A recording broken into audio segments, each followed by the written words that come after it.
Bom, pessoal, então vamos dar continuidade. Nesse vídeo aqui, o meu objetivo é falar com vocês a respeito de sprites, sprite animado e text sprite. Eu quero mostrar para vocês como é simples carregar um sprite, tá certo?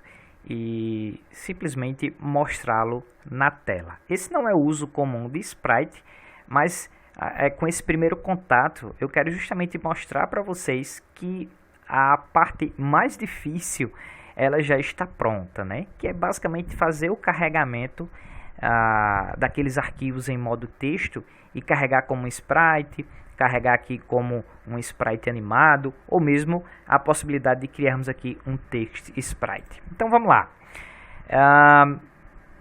Aqui no Linux, né, como a gente trabalha no terminal, a gente costuma, principalmente aqui quando for implementar o loop game, a gente tem um comando no terminal chamado clear. E aqui na programação em C++ a gente chama a função aqui system, que é para indicar que a gente está chamando aqui o terminal do sistema e queremos passar algum comando, né? Nesse caso aqui no Linux é o clear, se você tiver no Windows é o CLS, tá beleza, pessoal? Então a ideia aqui é simplesmente limpar a tela e aqui carregar alguns sprites e em seguida colocar esses sprites na tela, tá bom? Então vamos lá, como é que eu crio aqui simplesmente um sprite, tá certo? Pensando aqui em sprite em termos de objeto. Vocês já sabem, chamei esse objeto aqui de BG, de background, e aí é o objeto, ou melhor, é a imagem, é o sprite chamado aqui de fase 2, tá? Então aqui, pessoal, essa fase 2 aqui é aquele castelinho que a gente observa, tá? Veja que ele não está com o portão, veja que ele não está aqui com a porta, não está com a princesa, não está com a cama, não está com os inimigos, mas está o esqueleto aqui dessa fase. Desde já eu digo, pessoal, que o que dá mais trabalho, o que deu mais trabalho para fazer realmente foram essas artes aqui. Então a minha estratégia é procurar ideias na internet, às vezes pegar as artes prontas e às vezes quando eu vejo uma ideia legal, eu me baseio naquela arte para adequar à minha necessidade, tá certo? Então, outra coisa que vale mencionar é que eu criei uma convenção, mas isso vai depender aí de cada programador. Eu chamei aqui de extensão IMG no que diz respeito a sprite, podia ser SPRT também, ou qualquer outra coisa. E a ANM, né? A ANM quando representa um sprite animado, certo? Eu tenho aqui mais sprites do que realmente eu utilizei, certo? E aí extensão ANM quando eu tenho um sprite animado. Então voltando aqui para o nosso jogo, né, para o nosso aprendizado, se eu quiser um sprite, simplesmente eu dou o caminho para onde está o arquivo aqui no construtor. Prontinho, já tem um sprite carregado, né? Note que a main ela está um nível antes do RSC, né? Se eu abrir aqui Save the Princess, né? Quando eu digo a main, a execução aqui do game, né? Ele vai estar compilado aqui, mas os recursos ele vai estar dentro da pasta RSC. Logo, toda vez que você for se usar esse mesmo sistema que você tem que dar o caminho relativo ao executável, né? Nesse caso aqui, está dentro da pasta RSC barra, aqui é a imagem que nós queremos criar. Com isso aqui eu já tenho um sprite. Pronto, não tem mais segredo. Se eu quiser um sprite animado, pessoal, é o mesmo princípio. Eu tenho que passar o caminho, né? Você vai dar o nome do objeto, você vai passar aqui o caminho, e esse construtor de sprite animado, ele recebe aqui um número, né? Esse número ele diz respeito à velocidade de animação, tá? Recebe aqui a velocidade de animação. O padrão é 1. O que isso quer dizer? Tá aqui o construtor. O padrão é 1. Isso quer dizer o seguinte, que a cada enter, o update, ele como vai ser chamado automaticamente, né? Já expliquei todo esse encadeamento, esse sequenciamento aí de updates. Então, em cada loop, quando o update foi executado, a animação do sprite animado acontece, tá? Aí você diz, professor, mas você não falou nada a respeito do sprite no update, porque o update do sprite simplesmente não faz nada. O sprite ele continua com aquela mesma carinha lá, ele não tem modificação. Então o update do sprite é não fazer nada. Mas o update do sprite animado, ele conta aqui o número que você passa, e quando esse número zera, é que ele muda a animação, tá? Então, quando o construtor diz que é 1, significa dizer que o padrão é o seguinte: a cada enter, a cada loop, faz a animação acontecer. Se você muda esse valor, você torna essa animação um pouco mais demorada, né? No sentido de que, para que a próxima face da animação, para que o próximo sprite da animação ocorra, a gente espera um intervalo de 3, um intervalo de 4, de 5, de 2, ou seja, você quem decide, certo? Então, isso vai fazendo com que o loop aconteça e o sprite ele permaneça ali estático, mas depois dessa quantidade, dessa contagem, é que o sprite ele vai realizar alguma modificação, tá certo? Então, o sprite quando instanciado, ele fica, um sprite animado quando instanciado, ele representa ali o seu primeiro sprite, né, da animação. E um text sprite seria um texto qualquer, né? A ideia de você poder usar aqui um texto qualquer. Como eu disse, você deve estar se perguntando, tá, mas não já existe o tipo string? Por que eu preciso do text sprite? Tá? É porque a gente tem o objeto de jogo, eu disse que ia mencionar, me lembrei agora, né? E um objeto de jogo, ele tem um sprite base. Um objeto de jogo, ele pode armazenar um sprite animado, um text sprite, tá? E eu acho que um sprite buffer também, mas dificilmente a gente utiliza um sprite buffer. Então a ideia do objeto de jogo é posicionar um sprite, né? Da hierarquia sprite é posicionar um sprite. E essa é a ideia, eu poder posicionar uma string, tá? E além disso, um text sprite, depois da última atualização que eu fiz, ele nos permite modificar aqui um texto. Então, se você tem um text sprite que contém um string que diz como é que está o estado do seu jogo, né? Que mostra lá, você matou 3 de 4 inimigos, então você pode modificar isso simplesmente setando o texto aqui, fica tudo mais simples, né?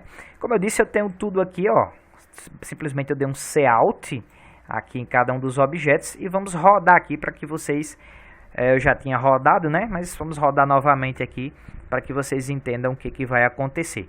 Esse não é o uso normal, tá?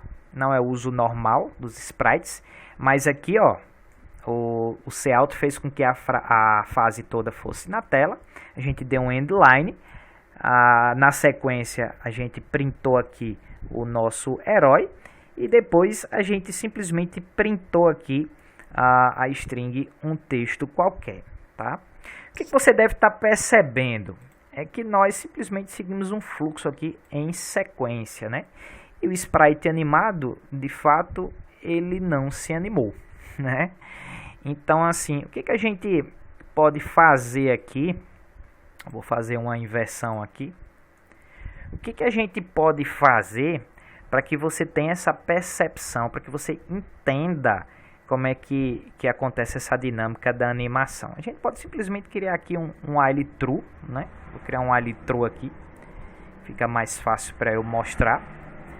Então, abrir aqui, tá? Veja que o herói ele não foi printado, né? Então, vou continuar deixando ele ser printado aqui.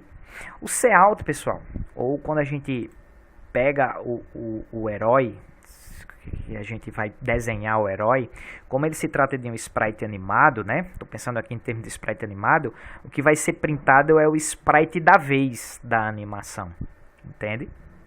Então, esse primeiro aqui vai printar ele com a primeira face, e se eu quiser aqui um while true aqui, ó, para sair printando ele animado, eu simplesmente venho aqui e dou um update antes de printar novamente, tá certo? Vou compilar isso aqui para que vocês entendam, né? Só que ele vai ficar aqui, ó, se movendo rapidamente, né? Eu dei um loop infinito e não fiz sequer nenhum tipo de pausa, né? Então a gente vem aqui dar o getLine, std cin, e eu vou chamar aqui str, né? Antes do loop aqui, eu posso vir, ó, std string str. Pronto. A ideia aqui, ó, a gente já está mais ou menos começando aqui um game loop, meio que sem querer querendo, tá? E a ideia aqui é a gente criar uma trava para que vocês possam visualizar a coisa acontecendo mais lentamente, certo? Então, make play, ele vai printar tudo aqui e a gente vai ficar enganchado só na animação aqui do herói, né? Então, veja que ele repete algumas vezes antes de animar. Por que ele está repetindo algumas vezes antes de animar? Porque a gente disse que é para contar em cada animação 3 vezes. Se a gente quiser diminuir isso, podemos botar 2. Dou um Ctrl C aqui, rodo novamente. E aqui a gente observa, então, uma contagem aqui, ó, e ele começa a animar. Estou pressionando o Enter mais rápido e a gente tem essa sensação de animação. Contudo, você percebeu uma coisa, né? O dito cujo aqui, o herói, ele não está causando a sensação de animação no mesmo lugar, né? Simplesmente a gente está printando na sequência qual seria a próxima animação. Então, já dá para a gente fazer uma brincadeirinha melhor para vocês entenderem isso aqui. Então, eu vou simplesmente, como é o sprite animado que mais importa aqui, eu vou comentar esses dois aqui. Eu vou manter só o Hero aqui, tá certo? E o que eu quero mostrar para vocês é uma dinâmica aqui que é o seguinte. Vou chamar aqui o System. Antes de atualizar, pode ser até depois também, né? Fazer o seguinte, ó, para que a gente tenha uma melhor impressão dessa animação, eu vou fazer com que a animação ela fique se sobrepondo à anterior. Então, o próximo sprite do sprite animado, ele vai se sobrepor ao anterior. Por quê? Porque eu vou estar sempre limpando a tela. Então, quando eu printar o herói, ele vai ser printado, por ser um sprite animado, o sprite da vez. O sprite da vez vai ser printado onde estava o sprite anterior. Então, vai gerar essa percepção de animação. Galera, isso aqui é praticamente o game loop. Nós temos algumas inicializações, né? Nós temos o loop do jogo. Nós temos a entrada. Depois dessa entrada a gente processa alguma coisa. Depois de processar a gente atualiza, no caso aqui só o herói, mas do loop game a gente vai atualizar a fase, que por sua vez atualiza todos os objetos, que vão atualizar por sua vez todos os sprites. A gente limpa a tela. A gente desenha todo mundo num sprite buffer, né? Que a gente vai tocar nesse sprite buffer daqui a pouquinho, no próximo vídeo, certo?